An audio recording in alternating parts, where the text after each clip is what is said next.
नमस्कार दोस्तों, स्वागत है आपका हमारे YouTube चैनल जीके ट्रैकर पे। देखिए फ्रेंड्स, आज के इस वीडियो में हम बात करेंगे जो हमारी एक सीरीज है जीके बुकवाइज सीरीज, जिसमें हम पूरे जीके को एमसीक्यूज के रूप में कवर कर रहे थे।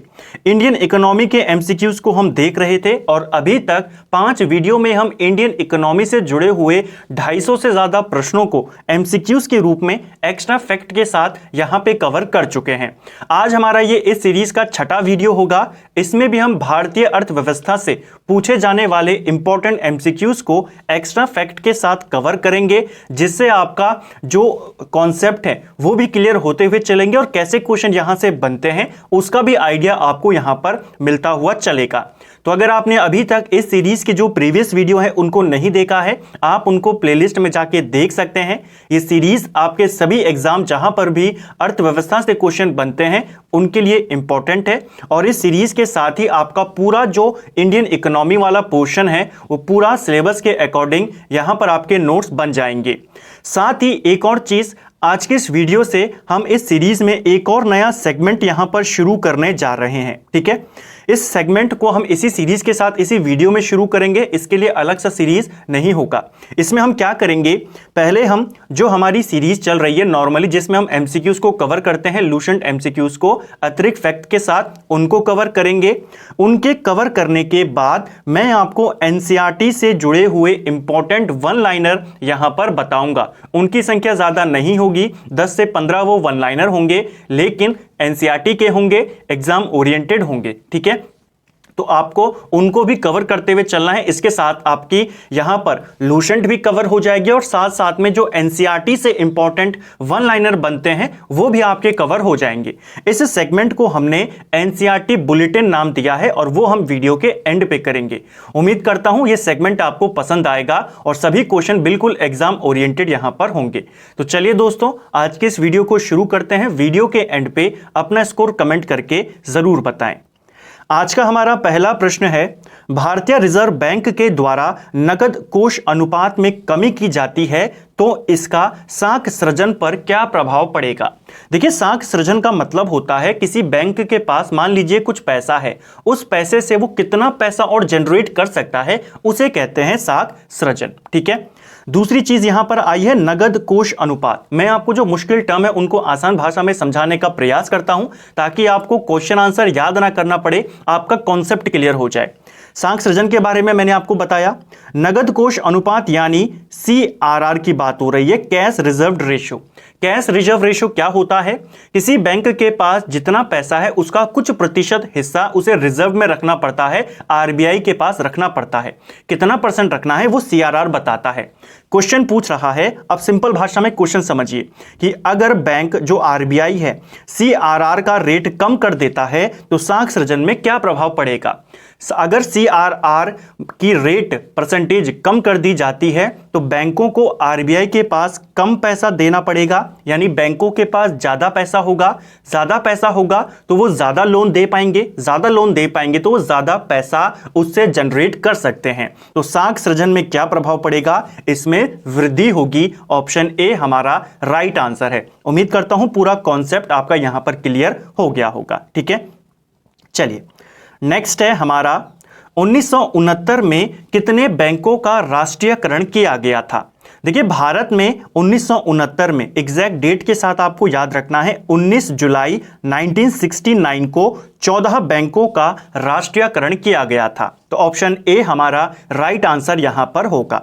इन 14 बैंकों में आपको पूछा जाता है कि कितने से अधिक जमा वाले बैंकों का यहां पर राष्ट्रीयकरण किया गया, तो आपको याद रखना है 50 करोड़ से ज्यादा जितने बैंक थे जिनके पास 50 करोड़ की राशि थी, उन सब का यहां पर राष्ट्रीयकरण किया गया। 1980 में भी राष्ट्रीयकरण होता है, आप सभी जानते हैं, 6 बैंकों का। तो उस समय उनकी जो संपत्ति या उनके पास जो राशि थी वो 200 करोड़ की थी। तो 200 करोड़ वाले बैंकों का राष्ट्रीयकरण 1980 में हुआ, 50 करोड़ वाले बैंकों का राष्ट्रीयकरण 1969 में हुआ। आपको याद रखना है। ठीक है, कौन कौन से बैंक थे इन 14 में, क्वेश्चन बन सकता है, हालांकि बहुत कम चांस है, लेकिन आपको याद रखना है। ठीक है, आप इनको एक बार आप इनको लिख लीजिए जहां पर आप इंडियन इकोनॉमी के नोट्स बना रहे हैं। Bank of India, union bank of India, bank of Baroda, bank of Maharashtra, central bank of India, Canara bank, Dena bank, syndicate bank, Indian bank, united commercial bank, Punjab national bank, Indian overseas bank, Allahabad bank और united bank of India. इन 14 बैंकों का राष्ट्रीयकरण किया गया था 1969 में। ठीक है, और 1980 में 6 बैंकों का राष्ट्रीयकरण किया गया था। कौन कौन से 6 बैंक थे? Andhra Bank, Corporation Bank, New Bank of India, Oriental Bank of Commerce, Punjab and Sind Bank और विजया बैंक। ठीक है, बहुत कम चांस है लेकिन आपको याद रखने हैं। भारत में बीमा क्षेत्र का नियमन कौन सी संस्था करती है? देखिए, भारत में बीमा क्षेत्र को रेगुलेट करने का जो काम करता है वो इरडा के द्वारा किया जाता है। ऑप्शन बी हमारा राइट आंसर होगा। इरडा की फुल फॉर्म की बात करें तो insurance regulatory and development authority. ठीक है, ये इसका पूरा नाम है। इसकी स्थापना होती है 1999 में और इरडा का जो हेडक्वार्टर है ये आपके हैदराबाद में स्थित है। तो ये तीनों बातें आपको याद रखनी है। ठीक है, भारत में जो बीमा क्षेत्र को रेगुलेट करता है, पूरा जो इंश्योरेंस सेक्टर है उसको कौन कंट्रोल करता है? इरडा करता है। जैसे जो टेलीकॉम सेक्टर है उसे कौन कंट्रोल करता है भारत में? उसे ट्राई करता है। उसी प्रकार इरडा किसको करता है? बीमा क्षेत्र को। ठीक है, चलिए नेक्स्ट है, ये देखिए सभी क्वेश्चन आपके एग्जाम ओरिएंटेड और मैं इनको आपको एक्स्ट्रा फैक्ट के साथ बता रहा हूं, तो आपकी पूरी जो इकोनॉमी है बहुत अच्छे तरीके से यहां पर कवर हो जाएगी। और साथ में अब हमने एनसीईआरटी के भी बुलेटिन यहां पर शुरू कर दी है जिससे आपके एनसीईआरटी के भी क्वेश्चन कवर हो जाएंगे। 1 रुपए के नोट पर किसके हस्ताक्षर होते हैं? बहुत बार ये क्वेश्चन आया है एग्जामों के अंदर। 1 रुपए के नोट पर वित्त मंत्रालय के सचिव के हस्ताक्षर होते हैं। ठीक है, 2 रुपए और इससे ऊपर के नोट पर आरबीआई के गवर्नर के हस्ताक्षर होते हैं, लेकिन 1 रुपए का नोट वित्त मंत्रालय के द्वारा जारी होता है और इस पर वित्त सचिव के हस्ताक्षर होते हैं। ठीक है, मुद्रा प्रसार के बारे में जो असत्य है उसे चिन्हित कीजिए। मुद्रा प्रसार यानी इन्फ्लेशन की बात हो रही है। ठीक है, इसे मुद्रा स्फीति भी कहते हैं, मुद्रा प्रसार भी कहते हैं। मुद्रा स्फीति के बारे में, मुद्रा प्रसार के बारे में हमने प्रीवियस वीडियो में डिटेल में बात करी है, तो उन चीजों को ज्यादा यहां पर रिपीट नहीं करेंगे। यहां पर आपने बताना है मुद्रा प्रसार के बारे में कौन सी चीज गलत है। पहला स्टेटमेंट है कि मुद्रा प्रसार इंगित करता है लेकिन समूह की कीमतों में वृद्धि बिंदु से बिंदु आधार पर। तो यह सही है, इसमें समूह जो वस्तुएं होती हैं इनकी कीमतें लगातार बढ़ती चलती हैं। भारत में मुद्रा प्रसार की दर की गणना थोक कीमत सूचकांक पर होती है, यह भी बिल्कुल सही है। जो होलसेल प्राइस इंडेक्स होता है WPI, इसी पर मापा जाता है भारत में मुद्रा स्फीति की दर।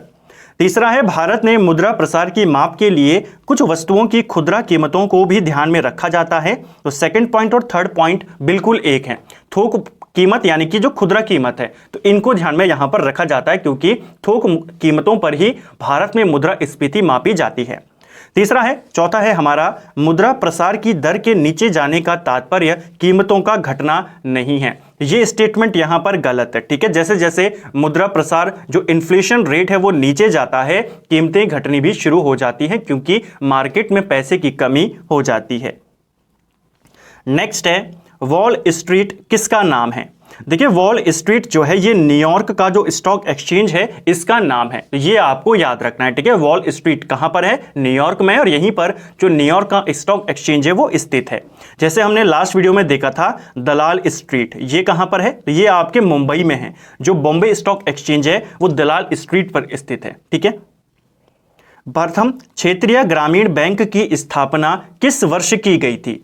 देखिए, भारत में ग्रामीण बैंकों को लेकर लगातार क्वेश्चन आपसे पूछे जाते हैं एग्जाम के अंदर और कई बार हम इनको देख चुके हैं। जो क्वेश्चन ज्यादा बार रिपीट हो रहा है इसका मतलब ये नहीं कि मैंने उसको दोबारा से यहां पर लिखा है, यानी कि वो क्वेश्चन इतनी बार एग्जाम में पूछा गया है और वो क्वेश्चन इतना ज्यादा महत्वपूर्ण है। भारत में जो पहला क्षेत्रीय ग्रामीण बैंक स्थापित हुआ था यह हुआ था 1975 में। ऑप्शन डी हमारा राइट आंसर होगा। 1975 में एक समिति बनाई जाती है, नरसिम्हन समिति। यही समिति सिफारिश करती है कि क्षेत्रीय ग्रामीण बैंक यहां पर होने चाहिए। ठीक है, तो सरकार के द्वारा 1975 में एक ऑर्डिनेंस लाया जाता है, अध्यादेश जारी किया जाता है, जिसके तहत सबसे पहले 5 क्षेत्रीय ग्रामीण बैंकों की स्थापना की जाती है। इन 5 में एक हरियाणा में स्थापित होता है, हरियाणा के भिवानी में, 2 आपके यूपी में आते हैं, मुरादाबाद में, और एक आपका गोरखपुर में, एक आपका राजस्थान में आता है, जयपुर में, और एक बंगाल के मालदा में स्थापित किया जाता है। ठीक है, तो 5 बैंकों को 1975 में अध्यादेश के माध्यम से स्थापित किया गया। ठीक है, ये जो अध्यादेश था इसको अधिनियम के रूप में कब पारित किया गया, तो आपको याद रखना है 1976 में। ठीक है, क्योंकि आप जानते हैं ऑर्डिनेंस जब आता है, अध्यादेश आता है, तो उसे बाद में बिल पास करवाना पड़ता है, वो 6 महीने से ज्यादा नहीं टिकता है। तो जो क्षेत्रीय ग्रामीण बैंक अधिनियम था वो 1976 में आया, ये भी आपको याद रखना है। ठीक है,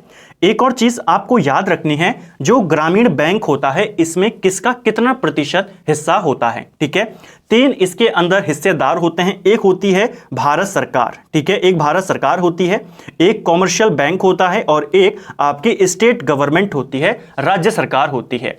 जो ये क्षेत्रीय ग्रामीण बैंक होते हैं इनमें 50% हिस्सा ये होता है भारत सरकार का, इसमें 35% हिस्सा जो कॉमर्शियल बैंक होते हैं, वाणिज्यिक बैंक, इनका होता है, और 15% हिस्सा राज्य सरकार का इसमें होता है। ये परसेंटेज पूछी जाती है, आपको याद रखना है। ठीक है, एक और चीज, 1975 में पहले बार इनको स्थापित किया गया, 1988 के बाद से एक भी नया क्षेत्रीय ग्रामीण बैंक स्थापना उसकी नहीं की गई है।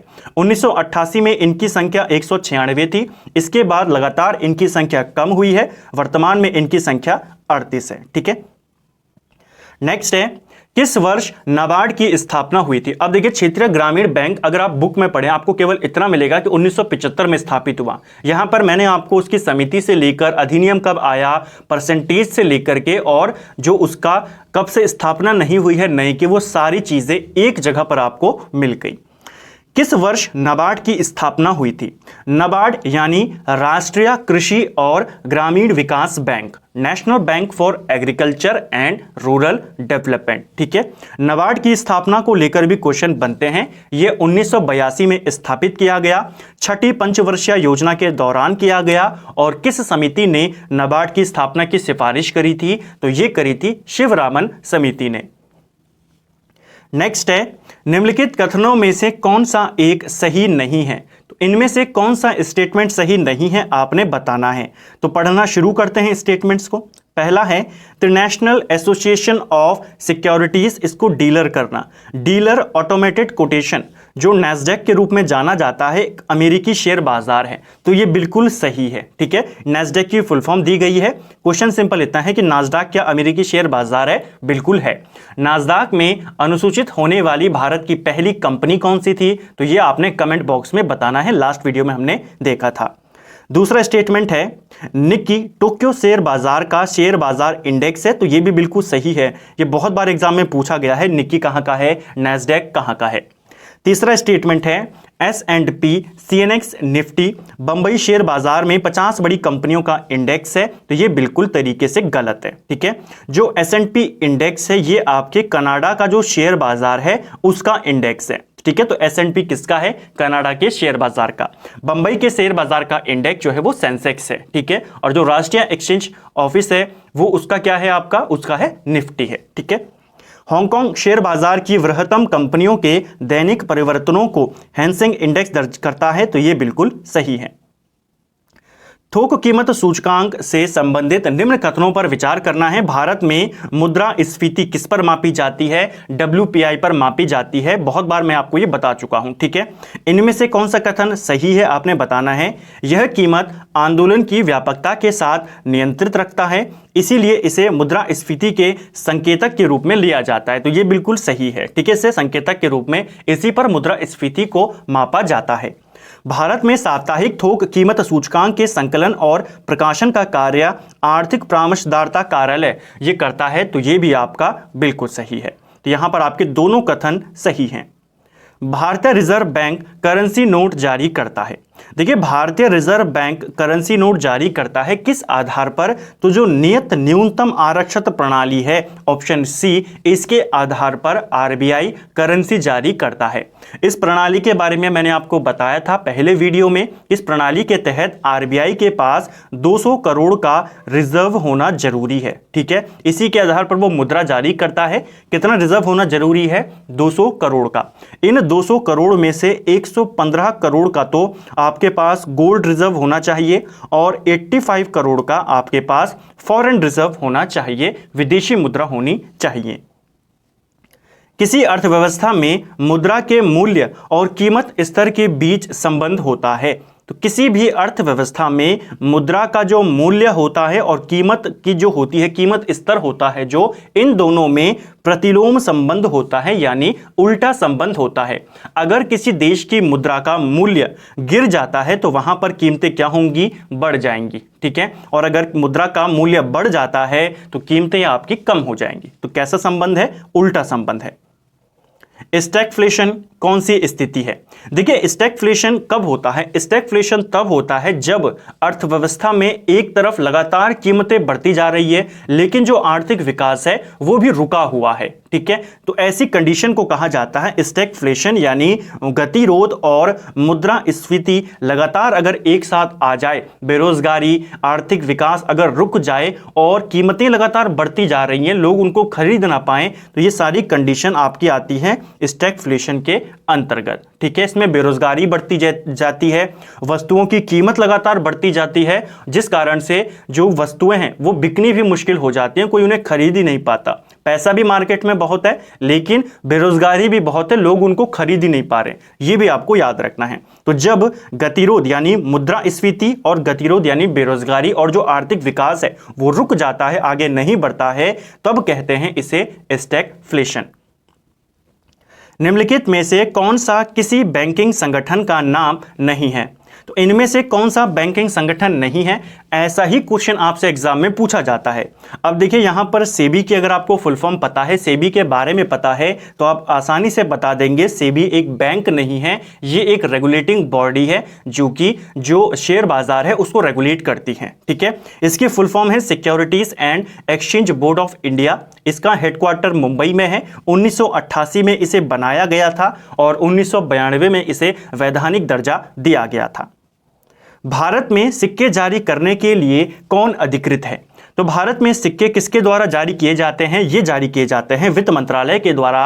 ऑप्शन ए हमारा राइट आंसर होगा, ठीक है। तो भारत में सिक्के जारी करने के लिए अधिकृत कौन है? वित्त मंत्रालय। भारत में 4 टकसाल है इंपॉर्टेंट जहां से सिक्के बनाए जाते हैं, जहां पर, ठीक है। कौन कौन सी हैं? एक टकसाल आपकी मुंबई में है, ठीक है। एक आपकी हैदराबाद में है, क्वेश्चन बनता है कहां कहां पर है। एक आपकी कोलकाता में है और एक आपका नोएडा में है, ठीक है। इन चारों की स्थापना भी पूछी जा सकती है। ये जो चारों महत्वपूर्ण टकसालें हैं, मुंबई वाली की स्थापना होती है 1830 में, ठीक है। जो हैदराबाद में है उसकी स्थापना होती है 1903 में। जो कोलकाता में है ये बनती है 1950 में और जो नोएडा की टकसाल है ये 1989 में बनती है। चारों पूछी जाती हैं। आपको पूछेगा नोएडा टकसाल कब बनी, आप बताएंगे 1989 में, ठीक है। निम्नलिखित में से किस बैंक का मुख्यालय कोलकाता में स्थित है? तो इनमें से कौन सा बैंक है जिसका हेडक्वार्टर कोलकाता में होगा? देखिए जिन बैंक के साथ यूनाइटेड आ जाए, ज़्यादातर ऐसे बैंकों का जो हेडक्वार्टर होता है ये आपके कोलकाता में होता है। तो यूनाइटेड कमर्शियल बैंक, इसका जो हेडक्वार्टर होगा ये कोलकाता में होगा। मैंने आपको पहले भी बताया कि ज़्यादातर बैंक जिनके बीच में ऑफ इंडिया आता है एंड में, जैसे reserve bank of India, bank of India, union bank of India, state bank of India, central bank of India, जिनके लास्ट में ऑफ इंडिया आता है, इन सब का हेडक्वार्टर कहां पर है? इन सब का हेडक्वार्टर मुंबई में है, ठीक है। इसके अलावा आपको कुछ इंपॉर्टेंट बैंक हैं जो याद रखने हैं, जैसे जहां पर आपका पंजाब आएगा, चाहे वो पंजाब नेशनल बैंक हो या Punjab and Sind National Bank हो, इनका हेडक्वार्टर आपके दिल्ली में होगा, ठीक है। कहां पर होगा? दिल्ली में होगा। एक और चीज याद रखनी है, कुछ अपवाद भी होते हैं, जैसे एक बैंक का नाम है इलाहाबाद बैंक, इसका हेडक्वार्टर कहां है? इलाहाबाद बैंक का हेडक्वार्टर कोलकाता में है। इसी के साथ एक बैंक का हेडक्वार्टर बहुत बार पूछा जाता है, बैंक का नाम है सिंडिकेट बैंक। बहुत बार पूछा गया है सिंडिकेट बैंक का हेडक्वार्टर कहां पर है, तो इसका हेडक्वार्टर मणिपाल में स्थित है। मणिपाल कर्नाटक में है। और जो आपके दूसरे इंपॉर्टेंट बैंक हैं जैसे विजया बैंक, कैनरा बैंक, इनका हेडक्वार्टर मंगलुरु में है। ठीक है, तो आपको याद रखना है ये सारी बातें। आरबीआई के बारे में निम्नलिखित में से कौन सा कथन सत्य है? अब अगर आपने हमारे प्रीवियस वीडियो देखे हैं, आरबीआई के बारे में पहले पढ़ा है, नोट्स बनाए हैं, तो आप इसको आसानी से कर जाएंगे। देखिए, भारत में आरबीआई बैंकों और प्रतिभूति बाजार का विनियामक है, बिल्कुल गलत है। भारत में कौन ये काम करता है? सेबी करता है। आरबीआई ने 1870 में कार्य करना प्रारंभ किया, यह भी बिल्कुल गलत है। आरबीआई 1935 में बना था, आपको ध्यान रखना है। भारत में आरबीआई स्वयं सहायता समूह का नियंत्रण करता है, तो यह बिल्कुल गलत है। इसके लिए कॉमर्शियल बैंक्स होते हैं। आरबीआई भारत की विदेशी मुद्रा आरक्षित करता है, तो यह बिल्कुल सही है। जो फॉरेन रिजर्व होता है वो किसके द्वारा बनाया जाता है? इसे आरबीआई बनाता है। ठीक है, तो ये आपको याद रखना है। ऑप्शन डी हमारा सही उत्तर है। भारत में मुद्रा और साख का नियंत्रण किसके द्वारा किया जाता है? तो भारत में मुद्रा और साख का नियंत्रण आरबीआई के द्वारा होता है। नेक्स्ट है, भारत में मौद्रिक नीति कौन बनाता है? तो भारत की मौद्रिक नीति रिजर्व बैंक ऑफ इंडिया के द्वारा बनाई जाती है। मुद्रा आपूर्ति किसके द्वारा नियंत्रित की जाती है? तो मुद्रा आपूर्ति भी आरबीआई के द्वारा कंट्रोल की जाती है। ठीक है, भारत में ग्रामीण अवस्थापन विकास कोष कार्यक्रम को क्रियान्वित करने के लिए कौन सी मुख्य संस्था है? तो ग्रामीण विकास को आगे बढ़ाने के लिए जो महत्वपूर्ण संस्था बनाई गई थी वो नाबार्ड बनाई गई थी। जो ग्रामीण बैंक होते थे ये किसके अधीन होते थे? नाबार्ड के अधीन होते थे। ठीक है, नेक्स्ट है हमारा, भारत में दाशमिक मुद्रा प्रणाली कब शुरू की गई थी? देखिए, भारत के अंदर जो दाशमिक या दशमलव प्रणाली शुरू की गई ये 1957 में शुरू की गई थी। ऑप्शन सी हमारा राइट आंसर होगा। इसका अर्थ क्या हुआ? क्योंकि इंपॉर्टेंट है, कॉन्सेप्ट क्लियर करना, बहुत बार ये क्वेश्चन पेपर में पूछा गया है। आप जानते हैं जो भारत का रुपया था ये पहले 16 आनों में विभाजित होता था। 1 रुपए बराबर होते थे 16 आने।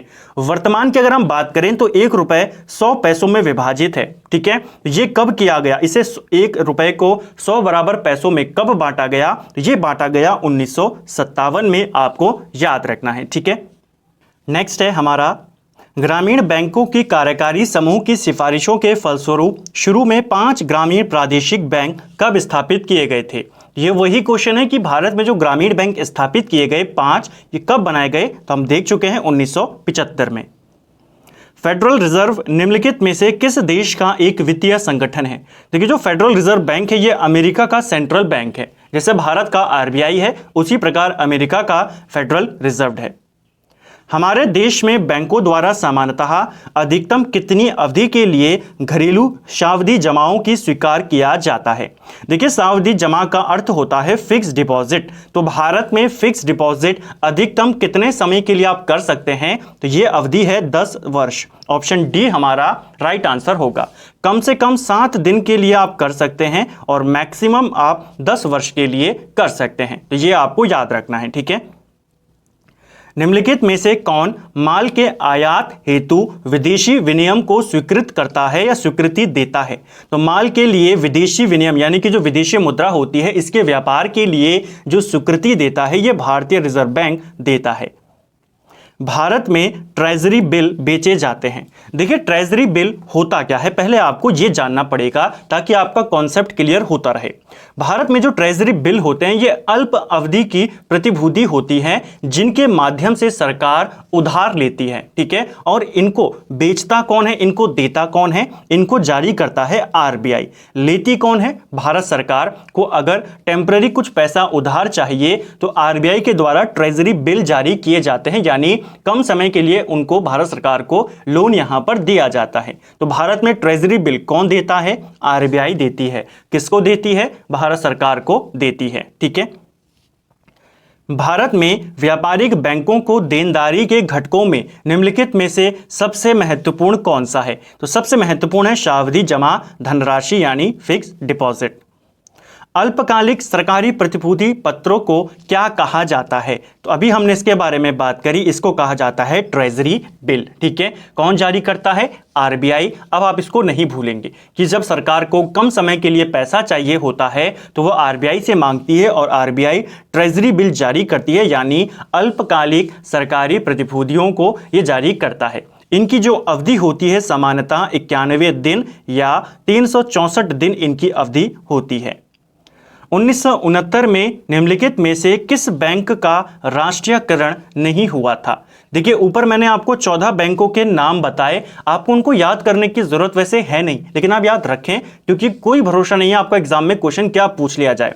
अगर आप इस प्रश्न को देखें, ये एग्जाम में पूछा गया है, लेकिन इसमें यह मैटर नहीं करता कि आपको 14 के 14 बैंक याद हैं कि नहीं, बस आपको यह पता होना चाहिए एसबीआई का राष्ट्रीयकरण कब हुआ था। सभी जानते हैं एसबीआई का राष्ट्रीयकरण 1955 में हो गया था और यहां पर हमें एसबीआई दिख रहा है जो कि पूरी तरीके से गलत है। 1969 में इसका नहीं हुआ था। ठीक है, निम्नलिखित में से कौन सा बैंक या वित्तीय कंपनी नहीं है? तो इनमें से कौन सा है जो बैंक नहीं है या वित्तीय कंपनी नहीं है? राइट आंसर है लुफ्थांसा। लुफ्थांसा जर्मनी की एयरलाइन है, ये कोई बैंक नहीं है। ठीक है, तो ये आपको याद रखना है, ऐसा क्वेश्चन भी बनता है। अब ये हमारा जो एमसीक्यूज वाला पोर्शन है वो कवर हो गया। अब हम बात करेंगे एनसीईआरटी बुलेट नोट्स के बारे में और यहां से आपके क्वेश्चन बनते हैं एग्जाम में। एनसीईआरटी के फैक्ट हैं और एग्जाम ओरिएंटेड है। चलिए शुरू करेंगे। पहला बुलेट नोट है हमारा, अर्थशास्त्र को धन का विज्ञान किसने कहा था? डायरेक्ट क्वेश्चन बनेगा, बताइए अर्थशास्त्र को धन का विज्ञान किसने कहा? यह कहा था अर्थशास्त्र का जो जनक माना जाता है जिसे एडम स्मिथ ने। ठीक है, एडम स्मिथ की एक काफी इंपॉर्टेंट किताब है the wealth of the nation. किसकी किताब है? एडम स्मिथ की है। 1776 में यह किताब आई थी। ठीक है, अर्थव्यवस्था को मनुष्य के व्यवहार का अध्ययन किसने कहा था? तो अर्थव्यवस्था को मनुष्य के व्यवहार का अध्ययन ये कहा था एल्फ्रेड मार्शल ने। एल्फ्रेड मार्शल से बहुत सारे क्वेश्चन बनते हैं, उनको हम आगे आने वाले में भी देखेंगे। ठीक है, तो आपको याद रखना है मनुष्य के व्यवहार का अध्ययन किसने कहा अर्थव्यवस्था को? एल्फ्रेड मार्शल ने। नेक्स्ट है समष्टि अर्थशास्त्र जिसे हम मैक्रो इकोनॉमिक्स कहते हैं का जनक किसे माना जाता है? आप जानते हैं अर्थव्यवस्था के दो रूप बनाए गए हैं, एक है आपका मैक्रो इकोनॉमिक्स जिसे हम समष्टि अर्थशास्त्र कहते हैं, एक है आपका माइक्रो इकोनॉमिक जिसे हम व्यष्टि अर्थशास्त्र कहते हैं। तो जो समष्टि अर्थशास्त्र है मैक्रो इकोनॉमिक्स, इसका जनक जॉन मेनार्ड कीन्स को माना जाता है। ठीक है, तो ये आपको याद रखना है, जो मैक्रो इकोनॉमिक्स है इसका जनक किसको मानते हैं? जॉन मेनार्ड कीन्स को। इसके अलावा जो माइक्रो इकोनॉमिक्स है इसका जनक एल्फ्रेड मार्शल को माना जाता है। ठीक है, हालांकि कहीं कहीं पर आपको एडम स्मिथ में दिया गया है कि उसे जो आपका माइक्रो इकोनॉमिक्स है उसका जनक माना जाता है, लेकिन आपको पहला रेफरेंस एल्फ्रेड मार्शल को देना है। अगर ऑप्शन में ना हो तो फिर आप एडम स्मिथ पर टिक करेंगे। ठीक है, नेक्स्ट है नियंत्रण के आधार पर अर्थव्यवस्था को कितने वर्गों में वर्गीकृत किया गया है? एनसीईआरटी का क्वेश्चन है, बहुत इंपॉर्टेंट है। देखिए नियंत्रण के आधार पर अर्थव्यवस्था 3 भागों में 3 वर्गों में वर्गीकृत है। कौन कौन से? एक है आपका पूंजीवादी अर्थव्यवस्था जहां पर सरकार का कोई कंट्रोल नहीं होता, पूरा जो कंट्रोल होता है वो निजी क्षेत्र का होता है। दूसरा है समाजवादी अर्थव्यवस्था जहां पर सरकार का कंट्रोल होता है, निजी क्षेत्र का कंट्रोल बहुत कम होता है। ठीक है, और तीसरा है मिश्रित अर्थव्यवस्था जहां पर सरकार और निजी क्षेत्र दोनों का अस्तित्व और दोनों का कंट्रोल यहां पर होता है। तो नियंत्रण के आधार पर अर्थव्यवस्था 3 प्रकार की होती है। ठीक है, विकास के आधार पर अगर पूछ लेगा तो विकास के आधार पर भी 3 होती हैं। एक होती है अविकसित अर्थव्यवस्था जिसे हम अल्प विकसित भी कहते हैं, एक होती है विकासशील अर्थव्यवस्था और एक होती है विकसित अर्थव्यवस्था। भारत की कैसी है? भारत की विकासशील है। और इनमें से भारत की कौन सी है? भारत की है मिश्रित अर्थव्यवस्था। ठीक है, नेक्स्ट है हमारा एनसीईआरटी बुलेट नोट्स है, पूंजीवादी व्यवस्था किसके द्वारा दिए गए सिद्धांत पर कार्य करती है?